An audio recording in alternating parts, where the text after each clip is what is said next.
Hello बच्चों, welcome back to my channel. कैसे हैं आप सब लोग। आप लोग का जो यूपी बीएड का एंट्रेंस एग्जाम होने वाला है उसकी मैं आप लोग को कॉमर्स की प्रैक्टिस करवा रही थी। तो इससे पहले मैंने कुछ वीडियोस अपलोड करे हैं, कुछ प्रैक्टिस सेट्स। आप लोगों ने अगर नहीं देखे तो उसका लिंक मैं डिस्क्रिप्शन में दे दूंगी। काफ़ी इंपॉर्टेंट क्वेश्चंस हैं, आप लोग देख लीजिएगा। चैनल पे अलग से आपको प्लेलिस्ट मिल जाएगी जिसमें सारी वीडियोज एक साथ दे रखी हैं, तो आप लोग उसकी प्रैक्टिस कर लीजिएगा। आज की वीडियो में आप लोग के 50 क्वेश्चंस रहेंगे। काफ़ी इंपॉर्टेंट क्वेश्चंस हैं, आप लोग मॉडल पेपर की तरह इनको सॉल्व करिएगा। जितने भी कॉमर्स के सब्जेक्ट आप लोग के आने हैं, कॉमर्स में जो भी पेपर्स हैं आने हैं, सबको मैंने इंक्लूड किया है। तो आप लोग इसकी अच्छे से प्रैक्टिस कर लीजिएगा और जो भी नहीं समझ में आएगा मुझे कमेंट कर दीजिएगा। नेक्स्ट वीडियो में मैं उसे एक्सप्लेन कर दूंगी। आइए वीडियो को शुरू करते हैं, लेकिन शुरू करने से पहले आपको क्या करना है, चैनल को सब्सक्राइब करना है, वीडियो को लाइक करना है और फ्रेंड्स साथ वीडियो को शेयर भी कर देना है।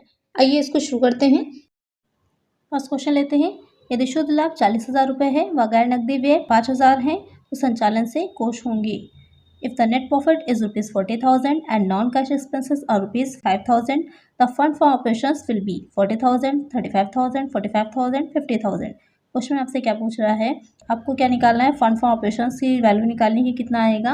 और साथ में बता रखा है कि नेट प्रॉफिट कितना है, 40,000 है और गैर नकदी व्यय जो है वो 5,000 के हैं।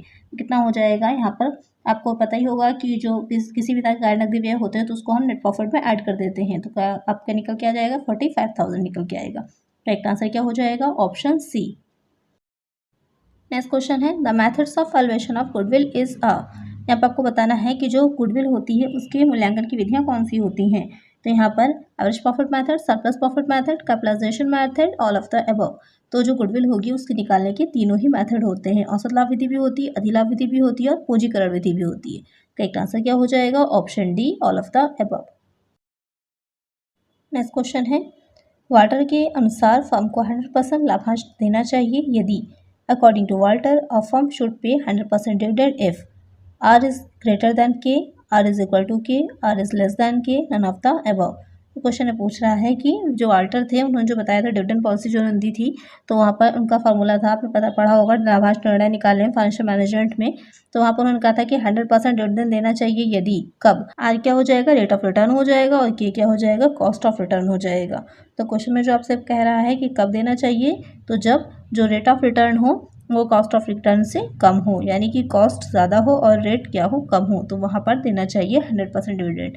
करेक्ट आंसर क्या हो जाएगा, ऑप्शन सी। नेक्स्ट क्वेश्चन है, यहाँ पर आपको बताना है कि शुद्ध संपत्ति का आशय क्या होता है। शुद्ध संपत्ति का आशय है net worth means total asset minus total liabilities, fixed asset plus current asset, total asset minus current liabilities, total asset minus external liabilities. तो आपको बताना है जो शुद्ध मूल्य होता है संपत्ति का वो कितना होता है, एक स्थान निकाला जाता है। तो जब टोटल एसेट में से हम टोटल लायबिलिटीज को लेस कर देते हैं तो नेटवर्थ निकल आती है। तो करेक्ट आंसर क्या हो जाएगा, ऑप्शन ए। नेक्स्ट क्वेश्चन है, रोकड़ बही के अनुसार अनुकूल शेष का अर्थ है favourable balance as per cash book means debit balance as per book, debit balance as per passbook, credit balance as per cash book, none of the above. Question में कह रहा है कि रोकड़ बही के अनुसार जो अनुकूल शेष होता है उसका क्या अर्थ होता है। तो जब बही के में जो बनाए गए हैं अकाउंट उसमें जो डेबिट शेष होता है तब वहाँ माना जाता है कि वो फेवरेबल है। डेबिट शेष का मतलब क्या हो जाता है कि रोकड़ कैश ज़्यादा है। तो एक आंसर क्या हो जाएगा, ऑप्शन ए। नेक्स्ट क्वेश्चन है, निम्न में से कौन सा स्वामित्व कोष के अंतर्गत नहीं आता। यहाँ पर आपको बताना है जो स्वामित्व कोष होता है, प्रोप्राइटरी फंड होता है, उसमें कौन सा नहीं आएगा। Which of the following does not come under proprietary fund, equity share, preference share, reappropriation of profit, financing through public deposit. तो आपको बताना है कि क्या नहीं आएगा। तो उसमें समतांश, अधिकांश और लाभों का पुनर्विनियोजन, ये तीनों ही आता है, लेकिन जो जन निक्षेप द्वारा वित्तीयन होता है उसे इसमें शामिल नहीं किया जाता है। जो प्रोप्राइटरीज फंड आप लोग निकालते हैं तो वहाँ पर इक्विटी शेयर, प्रेफरेंस शेयर स्वामित्व कोष में आता है और रीअप्रोप्रिएशन ऑफ प्रॉफिट को भी शामिल किया जाएगा। क्या नहीं होता है, फाइनेंसिंग थ्रू पब्लिक डिपॉजिट्स, वो इसमें शामिल नहीं होता। एक आंसर क्या हो जाएगा, ऑप्शन डी। नेक्स्ट क्वेश्चन है, समापन के व्ययों को वसूली खाते में लिखा जाता है।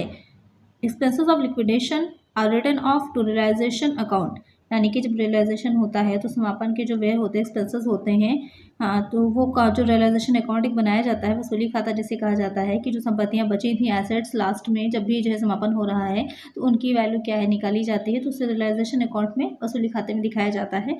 तो उसकी जो है आपसे पूछ, तो वहाँ पर पूछा है जो समापन के व्यय होते हैं उसे डेबिट साइड में दिखाएंगे या क्रेडिट साइड में। Debit side, credit side, not return off in realisation account, none of the above. यानी कि डेबिट में दिखाते हैं, क्रेडिट में दिखाते हैं, या फिर हम जो रियलाइजेशन अकाउंट है वहाँ पर कुछ भी नहीं दिखाते। तो यहाँ पर जो डेबिट साइड होता है वहाँ पर हम लिक्विडेशन के एक्सपेंसेस को दिखाते हैं। तो एक आंसर क्या हो जाएगा? Option A. नेक्स्ट क्वेश्चन है, अंशों के आंतरिक मूल्य ज्ञात होता है। आपने पढ़ा होगा कि जो valuation of shares corporate accounting में, तो उसी में आपसे पूछ रहा है कि the intrinsic value of shares is known by on the basis of net asset, on the basis of benefits, on market value basis, at the price fixed by the bookies. तो यहाँ पर जो बात आती है कि अंशों का आंतरिक मूल्य जो ज्ञात करते हैं, तो सबसे पहले तो ये देख लेते हैं कि जो मेथड्स होते हैं वैल्यूएशन के शेयर्स के वो कितने होते हैं। तो चार तरह के हो जाते हैं। संपत्ति मूल्यांकन विधि होती है, आय मूल्यांकन विधि, उचित मूल्यांकन विधि और प्रतिअंश आय विधि। ये 4 तरह के होते हैं। तो यहाँ पर जो आपसे पूछ रहा है आंतरिक मूल्य जब निकालते हैं तो उसके लिए आपकी हो जाती है संपत्तियों दायित्वों की गणना द्वारा, यानी कि शुद्ध संपत्तियों दायित्वों की गणना द्वारा। तो यहाँ पर हम पहले उसका शुद्ध संपत्तियों का मूल्य निकालते हैं, उसके बेसिस पे उसके अंशों का आंतरिक मूल्य निकालते हैं। करेक्ट आंसर क्या हो जाएगा? Option A. नेक्स्ट क्वेश्चन है, निम्नांकित में से कौन सी तरल संपत्ति नहीं है। यहाँ पर आपको बताना है कि लिक्विड एसेट कौन सी नहीं है इसमें से। विच of the following is not a liquid asset? Stock, sundry debtors, bills receivables, cash in hand. तो इसमें से कौन सी नहीं होगी लिक्विड एसेट? वो हो जाएगी स्टॉक। आपने पहले ही पढ़ा है कि स्टॉक और प्रीपेड एक्सपेंसेस तो ऐसी चीज़ें हैं जब हम करंट एसेट में से लेस कर देते हैं तो हमारी लिक्विड एसेट निकल आती है। करेक्ट आंसर क्या हो जाएगा? Option A. नेक्स्ट क्वेश्चन है, लाभांश विधि के द्वारा समतांश की गणना करने के लिए यह जानना आवश्यक है। In order to calculate equity shares by dividend method, it is necessary to know net assets, face value of shares, total capital of the company, simple rate of the dividend। यहाँ पर क्वेश्चन में आपसे पूछ रहा है कि जो लाभांश विधि होती है, जो उसके बेसिस पर हम निकाल रहे होते हैं समतांश की वैल्यू, तो वहाँ पर क्या चीज़ इंपॉर्टेंट होती है। तो आपको मैंने बताया था कि 4 तरह के मेथड्स होते हैं। तो यहाँ पर जो आय मूल्यांकन विधि है, यील्ड और इनकम वैल्यूएशन मेथड होता है, उसमें भी जब हम basis of rate of dividend यानी लाभांश आय के आधार पर निकालते हैं, लाभांश विधि के आधार पर निकालते हैं, तो वहाँ पर उसका जो रेट है, रेट ऑफ डिविडेंड, उसको निकालना हमारे लिए इंपॉर्टेंट होता है। जब तक लाभांश की सामान्य दर हम नहीं निकाल पाएंगे, हम उसका मूल्य नहीं निकाल पाते हैं, वैल्यू नहीं निकाल पाते हैं शेयर की। तो उसका फॉर्मूला जो निकालने का होता है, तो डिविडेंड इंटू 100 अपॉन क्या हो जाता है? पेड अप इक्विटी कैपिटल से निकल आता है हमारा लाभांश की सामान्य दर। उसके बाद हम उससे रख करके आगे अंश का वैल्यू ऑफ शेयर निकाल लेते हैं कि जो हमने रेट ऑफ डिविडेंड निकाली होती है इंटू एक अंश पर चुकता राशि कितनी, paid up value of equity share. वहाँ पर एक अंश की वैल्यू रखनी है आपको और नीचे आ जाएगा अपॉन में नॉर्मल रेट ऑफ रिटर्न, आपका वैल्यू ऑफ शेयर निकल आता है, इक्विटी शेयर। तो एक आंसर यहाँ पर क्या हो जाएगा? Option D. नेक्स्ट क्वेश्चन है, यदि अप्राप्य व संदिग्ध ऋणों के लिए प्रावधान में कमी कर दी जाए तो निम्न परिणाम होगा। If the provision for bad and doubtful debts is reduced, the following will result: increase in net profit, decrease in net profit, gross aged, decrease in gross profit. तो क्वेश्चन में कह रहा है कि यदि अप्राप्य और संदिग्ध यानी कि जो प्रोविजन किया जाता है, यानी कि जो प्रोविजन किया जाता है बैड एंड डाउटफुल डेब्ट्स के लिए, अगर उसको घटा दिया जाए, कम कर दिया जाए, तो उससे क्या इफेक्ट पड़ेगा? शुद्ध लाभ में वृद्धि होगी, शुद्ध लाभ में कमी होगी, सकल वृद्धि होगी, सकल लाभ में कमी होगी। तो यहाँ पर उससे क्या होगा? शुद्ध लाभ में वृद्धि हो जाएगी, क्योंकि लाभों में से ही तो किया जाता है, जो प्रावधान किया जाता है, इसलिए लाभों में वृद्धि होगी। तो करेक्ट आंसर क्या होगा? Option A. नेक्स्ट क्वेश्चन है, जब मांग का अनुमान लगाना मुश्किल होता है तब इस बजट का निर्माण करते हैं। When it is difficult to forecast the demand, the budget is prepared by production, sales, financial, elastic. तो यहाँ पर क्वेश्चन में कह रहा है कि अगर जबकि मांग का पूर्वानुमान लगा कर ही तो बजट बनाया जाता है, प्रोडक्शन बजट जो बनेगा, तो वहाँ पर अगर पूछ रहा है कि आप मांग का पूर्वानुमान कुछ ऐसी वस्तु है जिनका पूर्वानुमान हमें लगाना मुश्किल होगा कि भविष्य में इन फ्यूचर कितनी उसकी डिमांड हो सकती है, तो वहाँ पर किसके बेसिस पर बनता है? लोच दर, यानी कि वो वस्तु की लोच क्या है मार्केट में, जो भी आप वस्तु प्रोडक्ट बना रहे हैं उसके बेसिस पर हम क्या करते हैं? जो बजट होगा उसे तैयार करते हैं। तो करेक्ट आंसर क्या होगा? Option D. क्वेश्चन है, कौन से अधिनियम के अंतर्गत अंकेक्षण कराना अनिवार्य है?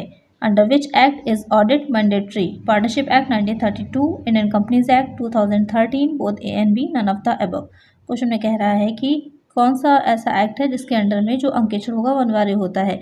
साझेदारी अधिनियम 1932, भारतीय कंपनीज अधिनियम 2013, या फिर दोनों। तो यहाँ पर जो साझेदारी अधिनियम है वहाँ पर मैंडेटरी नहीं है, वो डिपेंड करता है उनकी इच्छा पर, जो साझेदार होंगे, पार्टनर्स होंगे कि वो कराना चाहते हैं या नहीं। लेकिन जो भारतीय कंपनीज अधिनियम के अंतर्गत जितनी भी कंपनियां रजिस्टर्ड होती हैं उनको अपना अंकेक्षण कराना अनिवार्य होता है, मैंडेटरी होता है। करेक्ट आंसर क्या हो जाएगा? Option B. नेक्स्ट क्वेश्चन है, तरलता के मापने के 2 मुख्य माप हैं। यहाँ पर आपको बताना है कि जो लिक्विडिटी होती है उसको मेजर करने के कौन से 2 मेन यूनिट्स होते हैं। There are 2 main units of measurement of liquidity: inventory and debtors turnover ratio, current ratio and operating ratio, current ratio and liquid ratio, gross profit and net profit ratio. तो यहाँ पर जो liquidity होती है उसको मापने के जो होते हैं, तो आपको याद ही होंगे कि जो लिक्विडिटी होती है, तरलता होती है, उसको मापने के करंट आपका रेशियो हो जाता है, लिक्विड रेशियो होता है, एब्सोल्यूट लिक्विड रेशियो होता है, वो वाले रेशियो यहाँ पर पूछे हैं। तो यहाँ पर जो करंट रेशियो और लिक्विड रेशियो ये आपके मेन दो हो जाएंगे लिक्विडिटी मेजर करने के यूनिट्स। तो करेक्ट आंसर हो जाएगा ऑप्शन सी। और बाकी जो आपके दे रखा है कि ग्रॉस प्रॉफिट और नेट प्रॉफिट है, तो लाभदायकता मापने के होते हैं कि प्रॉफिटेबिलिटी कितनी है, और जो साथ में दे रखा है ये करंट रेशियो ऑपरेटिंग रेशियो है, तो दो मिक्स कर दिए हैं। और इन्वेंट्री और डेटर्स टर्नओवर रेशियो जो होता है उसको किस लिए वो किसके लिए होता है, मुझे कमेंट करिए आप लोग जल्दी से कि वो किस चीज़ को मापने के लिए मेजर करने के लिए होता है। यहाँ पर करेक्ट आंसर है ऑप्शन सी। निम्नलिखित में से कौन सा कोशों का अनुप्रयोग है? Which are the following is an application of funds? Payment of salary, return of depreciation, sale of fixed asset, payment of dividend. तो क्वेश्चन में पूछ रहा है कि कोशों का अनुप्रयोग यानी कि किस कहाँ पर हम जो फंड्स होते हैं उनको यूज़ करते हैं। यूजर्स ऑफ फंड्स पूछ रहा है, तो आप लोग को याद ही होगा जो फंड फ्लो स्टेटमेंट बनाते हैं तो दो साइड होते हैं, एक हो जाता है सोर्सेज ऑफ फंड, दूसरा हो जाता है यूजर्स ऑफ फंड। तो यहाँ पर वेतन का भुगतान, राशि का अपलेखन, स्थायी संपत्ति का विक्रय, लाभांश का भुगतान। यहाँ पर जो लाभांश का भुगतान होता है कि पेमेंट हमने किया है डिविडेंड का, वो क्या हो जाएगा हमारा कोशों का अनुप्रयोग, यानी कि हमने यूज़ किए हैं जो फंड्स थे हमारे पास उसका पेमेंट करने के लिए डिविडेंड का। तो यहाँ पर करेक्ट आंसर क्या हो जाएगा ऑप्शन डी। बाकी जो वेतन का भुगतान या राशि का अपलेखन है, ये दोनों चीज़ें तो आप दिखाते नहीं है इसमें फंड फ्लो स्टेटमेंट में, से तो हम जो है उसमें दिखाते हैं जो एडजस्टेड P&L होता है। और जो स्थायी संपत्ति का विक्रय है तो वो तो आपका क्या हो जाएगा सोर्सेज ऑफ फंड हो जाएगा। करेक्ट आंसर होगा ऑप्शन डी। संचालन अनुपात है operating ratio is profitability ratio, activity ratio, solvency ratio, none of the above. तो जो ऑपरेटिंग रेशियो है वो किस तरह का रेशियो है, वो हो जाएगा प्रॉफिटेबिलिटी रेशियो होगा। पहले हम निकालते हैं gross profit ratio, net profit ratio, फिर ऑपरेटिंग रेशियो, तो वो हो जाता है लाभदायकता अनुपात। करेक्ट आंसर क्या हो जाएगा ऑप्शन ए। नेक्स्ट क्वेश्चन है हरण किए गए अंशों के पुनर्निर्गमन के पश्चात अंश ऋण खाते के शेष को हस्तांतरित किया जाता है। After ratio of forfeited shares the balance of forfeiture account is transfer to in profit and loss account, capital reserve account, general reserve account, none of the above. Question में कह रहा है कि अंशों के जो पुनर्निर्गमन होता है, आपने पढ़ा होगा कि जो फॉरफिचर कर दिया जाता है कि जो भी कॉस्ट होती है उनको नहीं चुका पाता है जो भी शेयर होल्डर होता है, तो उसके अंशों का हरण कर लिया जाता है, फॉरफिचर कर लिया जाता है, उसके बाद उनको वापस रेशो भी किया जाता है। तो वहाँ पर पूछ रहा है कि जो उसका शेष बचता है तो अंश ऋण खाते का, तो उसको कहाँ पर हम स्थानांतरित करते हैं। काफ़ी क्वेश्चन बहुत बार बहुत एग्जाम में पूछा जाता है, बहुत कन्फ्यूजिंग होता है। तो उसका जो शेष होता है उसको हम स्थानांतरित करते हैं पूंजी संचय खाते में, कैपिटल रिजर्व अकाउंट में। तो करेक्ट आंसर क्या होगा ऑप्शन बी। नेक्स्ट क्वेश्चन है अस्पतालों में लागत लेखांकन की कौन सी विधि प्रयुक्त होती है? Which method of cost accounting is used in hospitals? Operating accounting, unit accounting, subsidiary accounting, group accounting.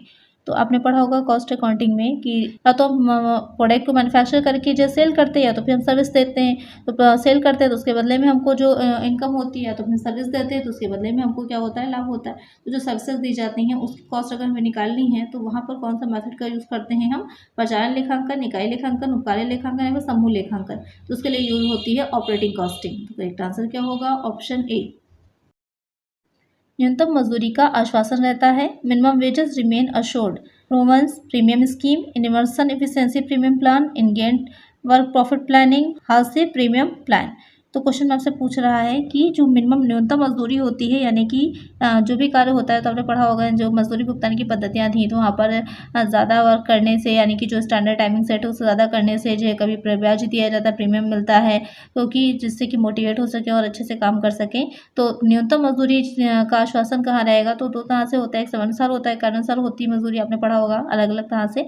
तो यहाँ पर जो मिनिमम वेजेस का रहेगा वो हो जाता है रोवन का जो ब्याज स्कीम है उसके अंतर्गत की न्यूनतम मजदूरी मिलती ही है, और उसके एक्स्ट्रा जितना काम होता है साथ ही बोनस मिलता है, और उसके बाद जितना काम एक्स्ट्रा होता है उसके लिए क्या मिलता है? ब्याज दी जाती है, प्रीमियम दिया जाता है। तो करेक्ट आंसर यहाँ पर क्या हो जाएगा option A.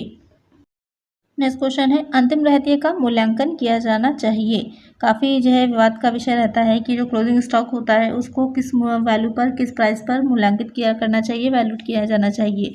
Eight cost price, at market price, cost price और market price whichever is less none of the above. तो जो क्लोजिंग बैलेंस होता है उसको जो कॉस्ट प्राइस और मार्केट प्राइस दोनों में से जो कम हो उस पर वैल्यू उसकी निकालनी चाहिए। तो करेक्ट आंसर क्या होगा ऑप्शन सी। नेक्स्ट क्वेश्चन है भारतीय अनुबंध अधिनियम लागू किया गया। The Indian contract act was enacted. 1 September 1860, on 1 सितंबर 1872, 2 अक्टूबर 1947, 15 अगस्त 1947। तो आपको बताना है कि जो भारतीय अनुबंध अधिनियम था वो कब से लागू किया गया था। तो लागू किया गया था 1 सितंबर 1872 से। 1872 तो हम सभी को याद रहती है, जो आगे की मंथ होता है उसको हम लोग भूल जाते हैं। तो 1 सितंबर 1872 से लागू किया गया था। तो करेक्ट आंसर होगा ऑप्शन बी।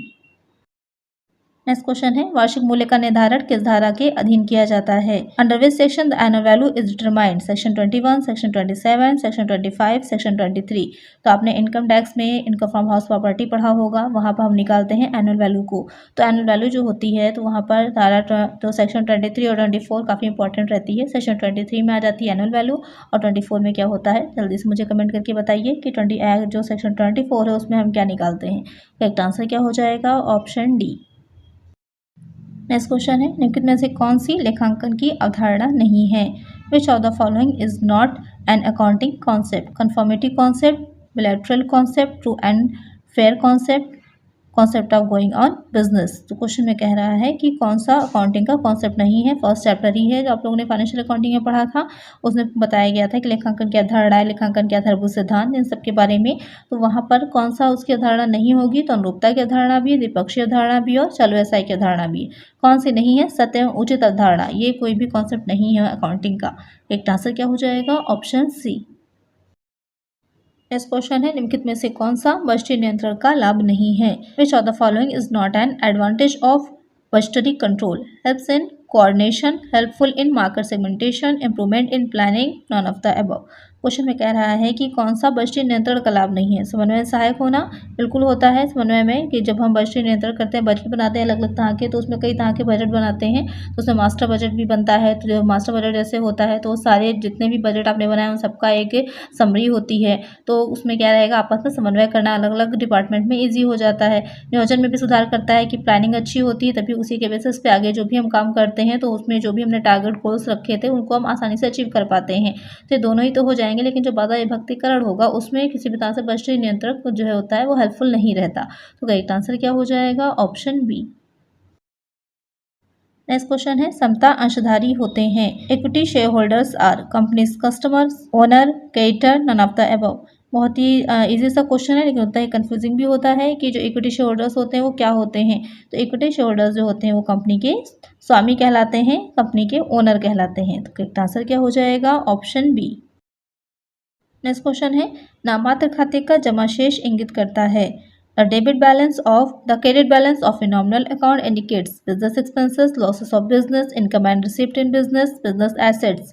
तो क्वेश्चन में पूछ रहा है जो नॉमिनल अकाउंट होते हैं, आपको पता ही होगा 3 तरह के होते हैं अकाउंट्स, पर्सनल अकाउंट होता है, रियल अकाउंट होता है और नॉमिनल अकाउंट्स होते हैं।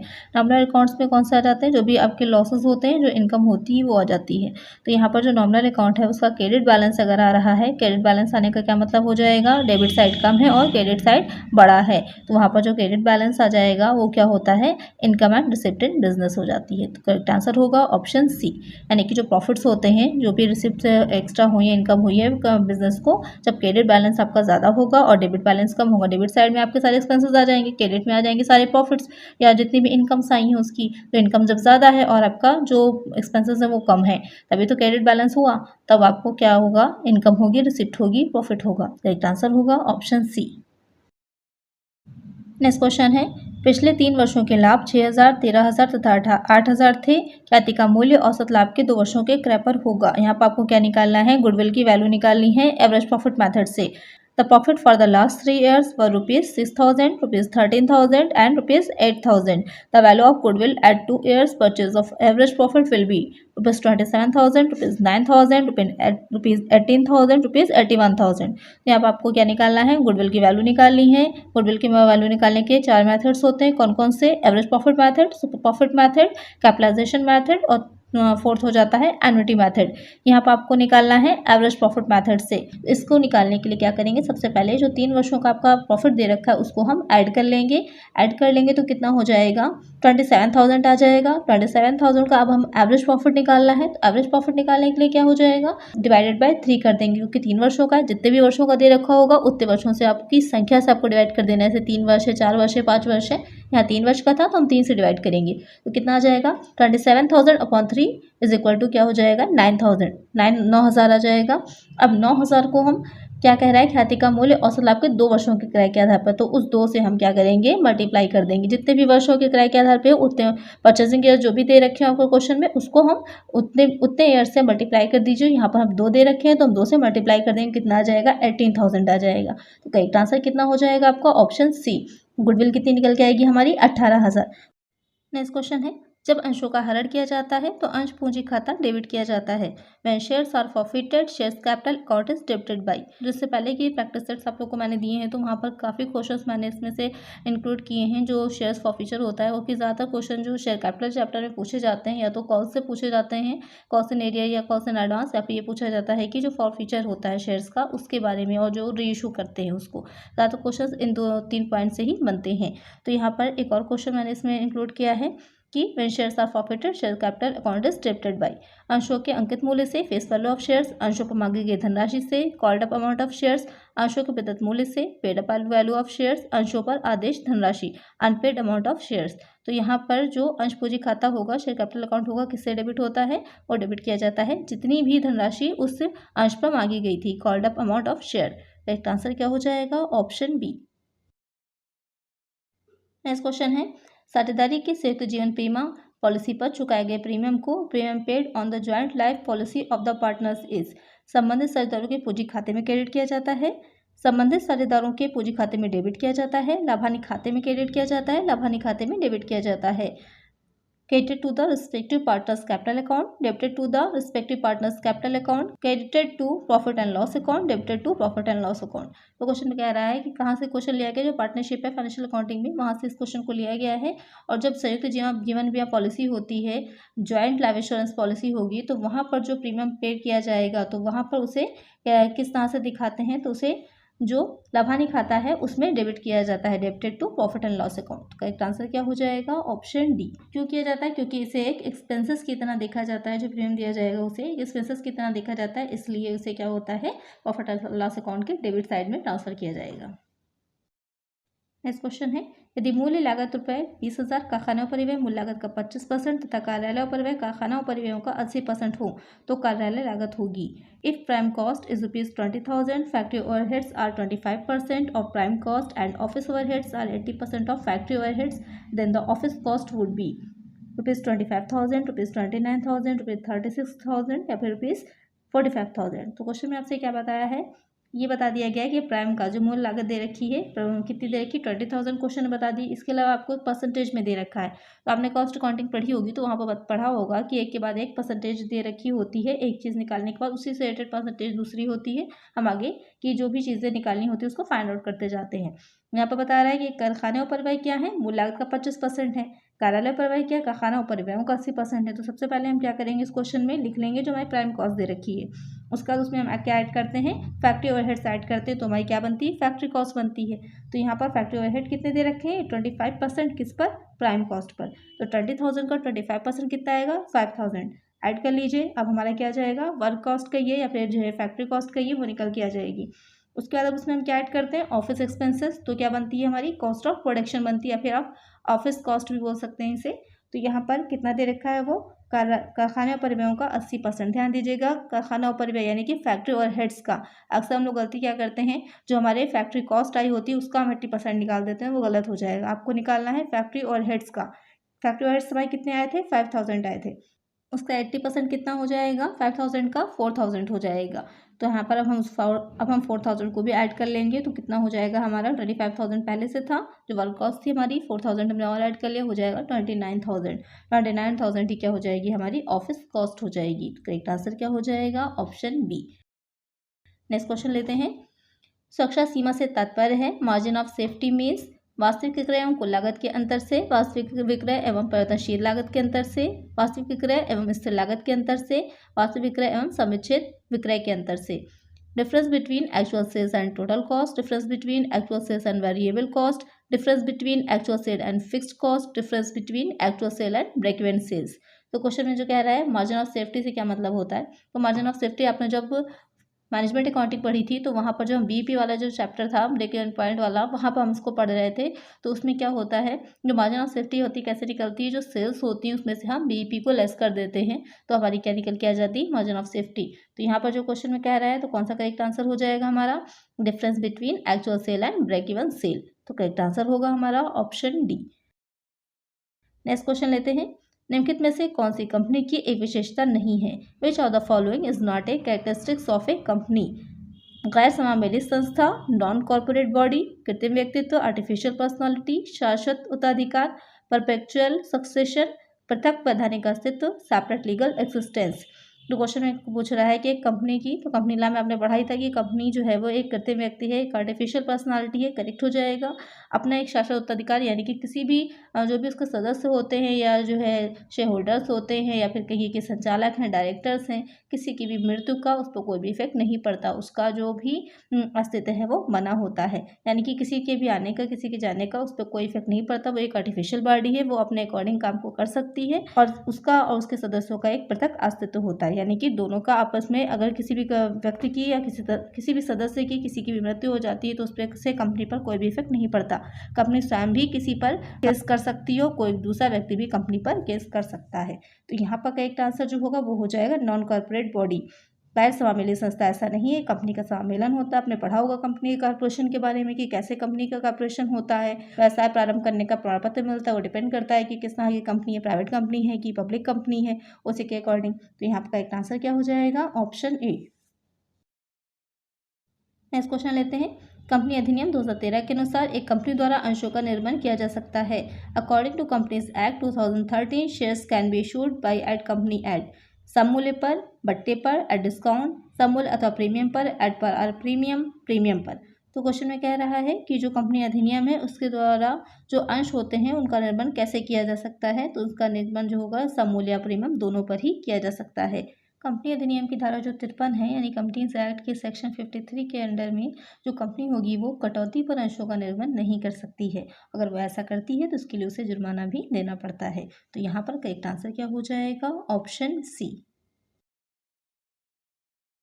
नेक्स्ट क्वेश्चन है, दो चरों के मध्य संबंध को व्यक्त किया जा सकता है। The relationship between two variable can be expressed in ratio, percentage, rate, all of the above. तो क्वेश्चन में जो पूछ रहा था कि दो चरों के मध्य संबंध को, तो आपने रेशियो एनालिसिस पढ़ा था मैनेजमेंट अकाउंटिंग में, तो रेशियो के अकॉर्डिंग भी, परसेंटेज भी और रेट में भी, तीनों ही तरह से हम दो चरों के मध्य जो संबंध होता है, दो वेरिएबल्स के मध्य जो रिलेशन होता है उसको एक्सप्रेस कर सकते हैं। तो करेक्ट आंसर क्या हो जाएगा, option D, all of the above.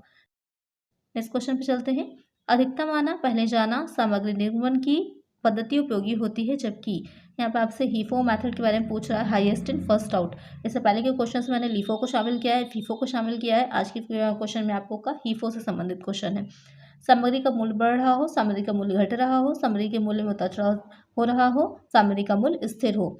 Highest in first out method of issue of material is useful when the price of material is increasing, price of material is decreasing, price of material is fluctuating, price of material is stable।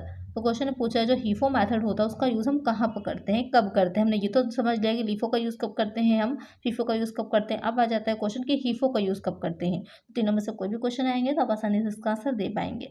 हीफो method का use कब किया जाएगा, जबकि सामग्री के मूल्य में उतार चढ़ाव हो रहा है, यानी कि कभी एकदम से बढ़ जाते हैं, कभी घट जाते हैं, फ्लक्चुएट हो रही हो, तो वहाँ पर इस मेथड का हम यूज़ करते हैं कि जो सबसे अधिक मूल्य की सामग्री होती है उसको पहले हम निर्मित करते हैं, पहले इशू करते हैं, इसीलिए कहा जाता है highest is first out. Correct answer क्या हो जाएगा, option C.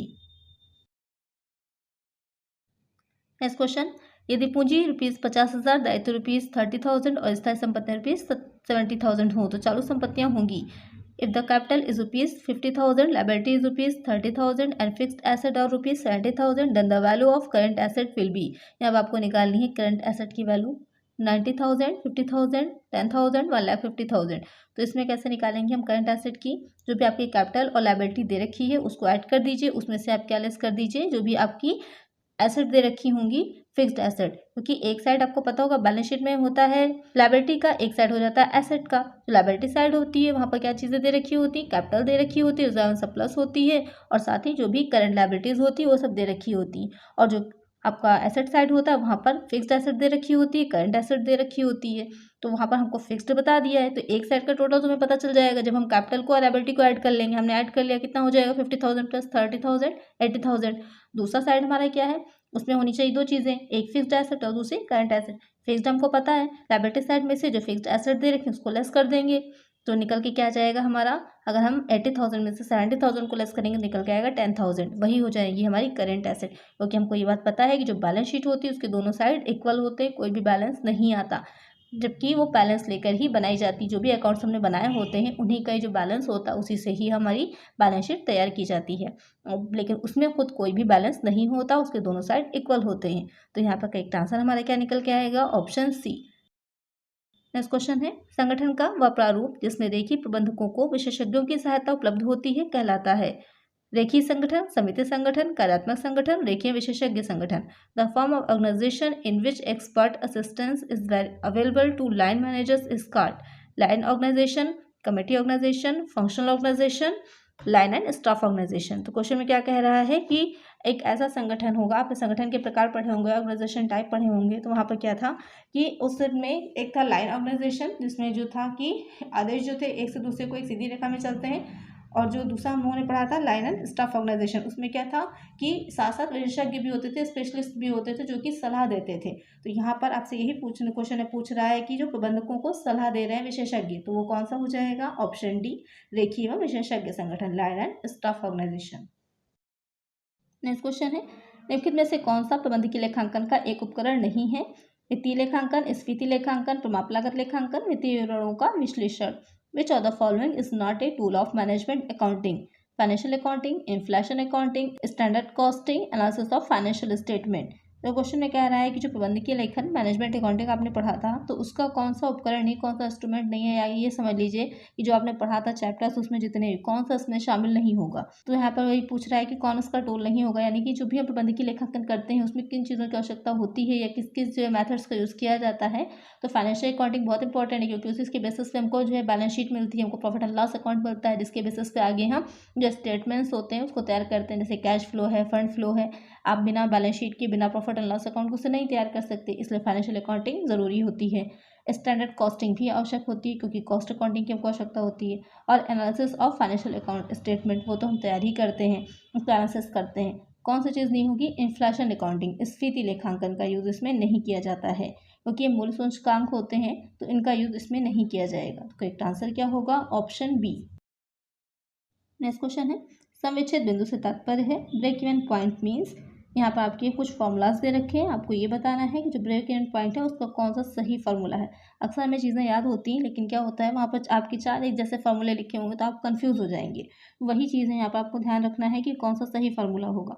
Sales into PV ratio minus variable cost, sale into PV ratio plus fixed cost, sale into PV ratio minus fixed cost, sale into PV ratio plus variable cost. तो जब हम break even point निकालते हैं तो वहाँ पर कौन सा फार्मूला करेक्ट होगा, sales into PV ratio minus fixed cost, ये हो जाता है इसका सही फार्मूला। करेक्ट आंसर क्या होगा, ऑप्शन सी। नेक्स्ट क्वेश्चन है, वैवाहिक आमंत्रण पत्र के मुद्रण के लिए सर्वाधिक उपयुक्त लागत लेखांकन प्रणाली है। For printing of wedding invitation card the most appropriate costing system is प्रवादी लागत विधि, प्रोसेस कॉस्टिंग, ठेका लागत विधि, कॉन्ट्रैक्ट कॉस्टिंग, इकाई लागत विधि, यूनिट कॉस्टिंग, उपकार्य लागत विधि, जॉब कॉस्टिंग। क्वेश्चन में कह रहा है कि जो वेडिंग इन्विटेशन होता है उसके लिए जो कार्ड प्रिंट करवाए जाते हैं, तो उसके लिए जो आपने ऑर्डर दिया है तो वो किस कॉस्टिंग मेथड के अंडर में आएगा। तो आपको पता होगा कि एक तरह का आदेश होता है, तो उसमें जो भी आप जिस भी तरह का इन्विटेशन कार्ड तैयार करा रहे हैं, तो जिस भी पर्टिकुलर कस्टमर ने वो आदेश दिया होगा उसी के लिए यूज़फुल होगा, क्योंकि किसी एक का नाम का प्रिंट कार्ड जो होते हैं दूसरे की शादी में तो नहीं यूज़ किए जा सकते हैं, तो क्या होगा उसी एक के लिए ही होता है, और छोटी उसकी क्वांटिटी में होता है। तो यहाँ पर उसके लिए कौन सा हो जाता है, जॉब ऑर्डर कॉस्टिंग का यूज़ करते हैं, हम जॉब कॉस्टिंग का करते हैं। तो करेक्ट आंसर क्या होगा हमारा, ऑप्शन डी। नेक्स्ट क्वेश्चन है, एक व्यक्ति द्वारा 10% का अधिभार देय है जहां उसकी कुल आय अधिक है। Surcharge of 10% is payable by an individual where his her total income exceeds to.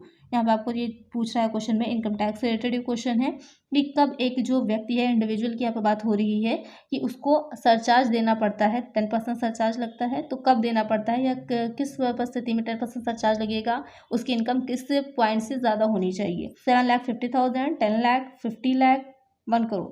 तो यहाँ पर जो क्वेश्चन में पूछ रहा है कि उसकी इनकम किससे ज़्यादा होनी चाहिए, तो उसकी इनकम 50 लाख यानी कि 50 लाख से अबव होनी चाहिए, तब उसको 10% का सरचार्ज देना पड़ता है। 50 लाख से 1 करोड़ के बीच में, और अगर उसकी इनकम 1 करोड़ से 2 करोड़ के बीच में है तो वहाँ पर उसको 15% का सरचार्ज देना पड़ता है। तो करेक्ट आंसर क्या यहाँ पर हो जाएगा, क्योंकि यहाँ पर सिर्फ 10% पूछ रहा है, तो हो जाएगा 50 लाख। करेक्ट आंसर हो जाएगा ऑप्शन सी। नेक्स्ट क्वेश्चन है, माल्थस के जनसंख्या सिद्धांत के अनुसार जनसंख्या अंगवर्तीय रूप से बढ़ती है, खाद्यान्न उत्पादन ज्यामितीय रूप से बढ़ता है, जनसंख्या ज्यामितीय रूप से बढ़ती है, ए और बी दोनों। According to the Malthusian theory of population, population increases arithmetically, food production increases geometrically, population increases geometrically, both A and B। तो क्वेश्चन में पूछ रहा है जो मार्थस का जनसंख्या सिद्धांत आपने इकोनॉमिक्स से पढ़ा होगा, तो उसमें जो उस सिद्धांत के अनुसार जो जनसंख्या बढ़ती है वो किस तरह से बढ़ती है और जो फूड प्रोडक्शन होता है वो किस तरह से होता है। जो फूड प्रोडक्शन होता है वो हो जाता है, तो इसका जो एक्चुअल में इसकी थ्योरी है मार्थस की, उसमें उन्होंने कहा था कि जो जनसंख्या बढ़ती है वो ज्यामितीय आधार पर बढ़ती है, ज्योमेट्रिक रूप से बढ़ती है, लेकिन जो फूड प्रोडक्शन होता है वो अर्थमेटिक रूप से होता है, अंगगणितीय तरीके से होता है। तो करेक्ट आंसर यहाँ पर क्या होगा, ऑप्शन सी, क्योंकि पहला पॉइंट अंगगणितीय रूप से बढ़ती गलत हो जाएगा, खाद्यान्न उत्पादन ज्यामितीय रूप से बढ़ता वो भी गलत हो जाएगा, जो सी पॉइंट दे रखा है कि जनसंख्या ज्यामितीय रूप से बढ़ती वो करेक्ट होगा। करेक्ट आंसर होगा ऑप्शन सी। नेक्स्ट क्वेश्चन है, सेबी के दिशा निर्देशों के अनुसार अंशों के निर्गमन के संबंध में आवेदन राशि इससे कम नहीं होनी चाहिए। As per SEBI guidelines on issue of shares the application money should not be less than अंशों के नामित मूल्य का 10% of the nominal value of shares, अंशों के निर्गत मूल्य का 10% of the issue price of the shares, अंशों के नामित मूल्य का 25% of the nominal value of shares, अंशों के निर्गत मूल्य का 25% of the issue price of the share. बहुत इंपॉर्टेंट क्वेश्चन है, काफ़ी कंफ्यूज कर देने वाला है। वैसे तो आप सब लोग को पता होगा, लेकिन जब चार चीज़ें एक साथ सामने आती हैं तो हम लोग कंफ्यूज हो जाते हैं। तो यहाँ पर जो क्वेश्चन में कह रहा है कि सेबी की गाइडलाइन में जब हम इशू कर रहे होते हैं शेयर्स को, तो वहाँ पर जो आवेदन राशि होती है, एप्लीकेशन मनी होती है, वो किससे कम नहीं होनी चाहिए। ये तो हमको पता है कि 25% होता है, लेकिन किसका 25% होता है, नॉमिनल वैल्यू का या फिर इशू प्राइस का, तो वो हो जाता है इशू प्राइस का, निर्गत मूल्य का। तो करेक्ट आंसर क्या होगा, ऑप्शन डी। यहाँ पर कंफ्यूज ना होइएगा, ध्यान रखिएगा, नहीं तो अक्सर हम लोग 25 देख करके आंसर टिक कर देते हैं, ये नहीं देखते कि कौन सी वैल्यू दे रखी है, नॉमिनल दे रखी है या फिर इशू प्राइस दे रखा है। अगर आपके क्वेश्चन में इशू प्राइस नहीं दे रखा होता और साथ में ये दे रखा होता कि नन, इनमें से कोई नहीं, तो हमारा आंसर इनमें से कोई नहीं होता। ये नहीं कि हम उसमें 25% ऊपर का लगा देते तो गलत हो जाता। तो यहाँ पर करेक्ट आंसर क्या हो जाएगा, ऑप्शन डी। नेक्स्ट क्वेश्चन है, सांख्यिकीय विश्लेषण के अंतर्गत निम्नलिखित में से कौन सा एक गुण नहीं है। Which of the following is not an attribute under statistical analysis. बहरापन, डीफनेस, सुंदरता, ब्यूटी, ऊंचाई, हाइट, अंधापन, ब्लाइंडनेस। इस क्वेश्चन में कह रहा है कि जो सांख्यिकीय विश्लेषण यानी कि जो स्टैटिक एनालिसिस होता है, तो वहाँ पर कौन सा एक गुण नहीं होगा। इस चीज़ को गुण नहीं मानेंगे। जब हम कैलकुलेशन कर रहे होते हैं, निकाल रहे होते हैं, वहाँ पर रिकॉर्ड्स रखते हैं, तो वहाँ पर कौन सी चीज़ को हम एक गुण नहीं मानते हैं, बहरेपन को या फिर सुंदरता को या फिर ऊंचाई को या फिर अंधेपन को। तो उसे ऊंचाई को जो होता है वो कोई गुण नहीं माना जाता, बाकी बहरापन, सुंदरता, अंधापन ये गुण में शामिल किया जाएगा। तो करेक्ट आंसर क्या होगा, ऑप्शन सी। तो यहाँ पर एक चीज़ अगर मैं आप लोग को याद दिलाऊँ, जो डेटा होता है, आंकड़े होते हैं, वो दो तरह के होते हैं, एक क्वालिटेटिव होते हैं, दूसरे क्वांटिटेटिव होते हैं। एक गुणात्मक होते हैं, दूसरे मात्रात्मक होते हैं। जो गुणात्मक होते हैं उनको तो हम जो मेज़र नहीं कर सकते, और जो मात्रात्मक होते हैं उनको हम मेज़र कर सकते हैं। तो यहाँ पर किसी का अंधापन, बहरापन, उसकी सुंदरता को आप मेज़र नहीं कर सकते एग्जैक्ट अमाउंट में, लेकिन जो ऊंचाई होती है, हाइट होती है, उसको हम मेज़र कर सकते हैं। तो वो गुणात्मक नहीं है, वो मात्रात्मक है, यानी कि क्वालिटेटिव नहीं है, वो क्वांटिटेटिव है। वही आपके क्वेश्चन में पूछा हुआ था, जो आप लोग कंफ्यूज हो गए होंगे यहाँ पर, इसीलिए करेक्ट आंसर आपका ऑप्शन सी है। नेक्स्ट क्वेश्चन है, निम्नलिखित में से कौन सी व्यवसायिक पूर्वानुमान की एक तकनीक नहीं है। Which of the following is not a technique of business forecasting. Budget, वित्तीय विवरणों का प्रस्तुतिकरण, प्रेजेंटेशन ऑफ फाइनेंशियल स्टेटमेंट, लागत मानकों का निर्धारण, डिटर्मिनेशन ऑफ कॉस्ट स्टैंडर्ड्स, लाभ नियोजन, प्रॉफिट प्लानिंग। क्वेश्चन में कह रहा है व्यवसायिक पूर्वानुमान की एक तकनीक नहीं है, तो कौन सी हो जाएगी। तो बजट होती है। बजट के माध्यम से तो हम पता कर सकते हैं आसानी से कि फ्यूचर में हमारी कितनी कॉस्ट आ रही है, एक अनुमान हमें लग जाता है। लागत मानकों का निर्धारण भी होता है, कॉस्ट स्टैंडर्ड्स जो सेट किया जाता है, प्रॉफिट प्लानिंग भी होती है। लेकिन जो प्रेजेंटेशन ऑफ फाइनेंशियल स्टेटमेंट है, तो फाइनेंशियल स्टेटमेंट को आप तभी प्रेजेंट कर पाएंगे जबकि ऑलरेडी हमने क्या बना लिए हों, जो कि फाइनेंशियल स्टेटमेंट्स, जो फाइनेंशियल अकाउंट्स होते हैं, हमारे बैलेंस शीट है, प्रॉफिट एंड लॉस, ये सब बन जाने के बाद ही हम वित्तीय विवरणों का प्रस्तुतिकरण कर सकते हैं। तो ये फॉरकास्टिंग में शामिल नहीं होगा। तो करेक्ट आंसर होगा ऑप्शन बी। नेक्स्ट क्वेश्चन है, व्यावसायिक पूर्वानुमान के संबंध में निम्नलिखित कथनों में से कौन सा एक सही नहीं है। In case of business forecasting which of the following statements is not correct. अल्प विस्तार पूर्वानुमान दीर्घ विस्तार पूर्वानुमान से कम सही होते हैं। क श्रेणी के पूर्वानुमान के अंतर्गत गत अनुभवों से प्राप्त सबकों का विश्लेषण किया जाता है। निर्देशांक पूर्वानुमान की विधियों में से एक है। व्यावसायिक पूर्वानुमान की न्यूनतम वर्ग रीति को सर्वोपयुक्त रेखा भी कहते हैं। Short range forecast are less accurate than long range forecast. Under time series forecasting data obtained from past experience is analysed. Index number is one of the methods for forecasting. Least squares method of business forecasting is also known as line of best fit. तो question में जो आपसे पूछ रहा था कि व्यावसायिक पूर्वानुमान के बारे में कि जो बिजनेस फॉरकास्टिंग होती है कौन सा कथन सही नहीं है, आपको ये ढूंढना है कि कौन सा इनकरेक्ट है।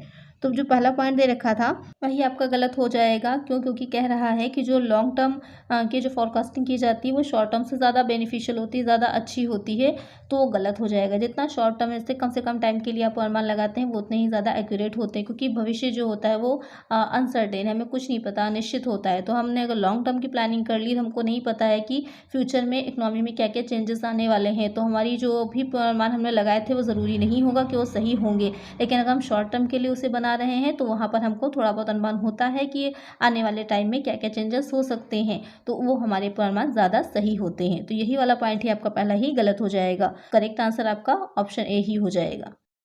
नेक्स्ट क्वेश्चन है, टेलर के क्रियात्मक संगठन में टोली नायक in Taylor's functional organisation gang boss कार्य की गुणवत्ता की जांच करता है, आदेश व निर्देश जारी करता है, उपकरण व मशीनें तैयार करवाता है, उत्पादन लागत के निर्धारण के लिए आंकड़े संकलित करता है, inspects quality of work, issues orders and instructions, set up tools and machines, compiles data for ascertainment of cost of production. तो जो टेलर ने बताया था क्रियात्मक संगठन का सिद्धांत जो दिया था इन्होंने फंक्शनल ऑर्गेनाइजेशन का, तो वहाँ पर उन्होंने गैंग बॉस की बारे में बताया था, टोली नायक के बारे में।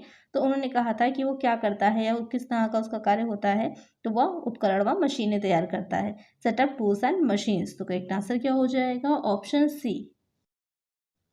नेक्स्ट क्वेश्चन है, श्रेणी के प्रत्येक मान पर आधारित माप है। The measures based on each value of series is विस्तार, रेंज, मानक विचलन, स्टैंडर्ड डिविएशन, चतुर्थक विचलन, क्वार्टाइल डिविएशन, अंतर चतुर्थक विस्तार, इंटर क्वार्टाइल रेंज।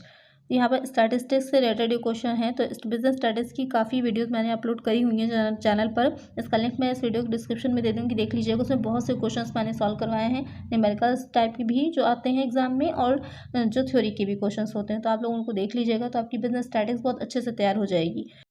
यहाँ पर जो क्वेश्चन आपसे कह रहा है, एक ऐसी माप होगी जो कि श्रेणी के सभी मूल्यों पर आधारित हो, यानी कि सबका यूज़ किया जाता है, उसे निकालने में तो आपको याद होगा जो स्टैंडर्ड डिविएशन होता है, जब हम प्रभाव विचलन जिसे कहें या मानक विचलन उसको निकालते हैं, तो सबका क्या होता है, पहले हम माध्य निकाल लेते हैं, माध्य से विचलन निकालते हैं, उसके बाद स्क्वायर करते हैं। फिर जैसे जिस भी तरह की श्रेणी होती है, इंडिविजुअल है या किस तरह की सीरीज़ है, डिस्क्रीट है, उसी के बेसिस पर या तो हम डायरेक्ट फॉर्मूला की यूज़ करते हैं, शॉर्टकट मेथड की यूज़ करते हैं, वो डिपेंड करता है कि किस तरह की सीरीज़ है उसके अकॉर्डिंग। तो यहाँ पर जो सब पर डिपेंड करेगी वो हो जाएगी option B, standard deviation. Correct answer हो जाएगा ऑप्शन बी।